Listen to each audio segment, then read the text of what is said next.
জুলাই জাতীয় সনদে স্বাক্ষর করেছেন অন্তর্বর্তী সরকারের প্রধান উপদেষ্টা ডক্টর মোহাম্মদ ইউনূস এবং বিএনপি জামাত সহ বেশ কয়েকটি রাজনৈতিক দলের নেতারা।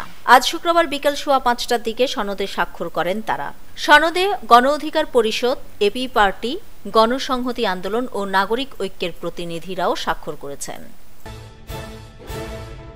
অবশেষে জুলাই যোদ্ধাদের দাবি ও বিক্ষোভের মুখে জাতীয় সনদের অঙ্গীকারনামার ৫ম দফা সংশোধন করেছে জাতীয় ঐক্যমত্য কমিশন।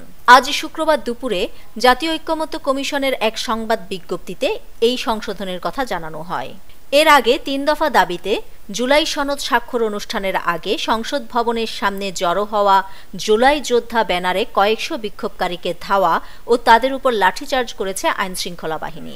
জুলাই যোদ্ধাদের দাবিগুলো হল জুলাই অভ্যুত্থানে আহত ছাত্র জনতাকে রাষ্ট্রীয় স্বীকৃতি ও জুলাই আহত বীর হিসেবে রাষ্ট্রীয় স্বীকৃতি দেওয়া, আহতদের জন্য আইনগত সুরক্ষা ও সামাজিক নিরাপত্তা নিশ্চিত করা এবং উক্ত দাবিগুলো জুলাই জাতীয় সনদ ২০২৫-এ অন্তর্ভুক্ত করে দ্রুত বাস্তবায়ন করা।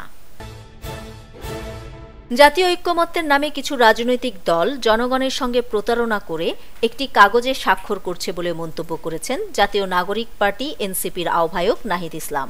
আজ শুক্রবার রাজধানীর স্কাটনে এনসিপির শ্রমিক সংগঠন জাতীয় শ্রমিক শক্তির আত্মপ্রকাশ অনুষ্ঠানে নাহিদ ইসলাম এ মন্তব্য করেন।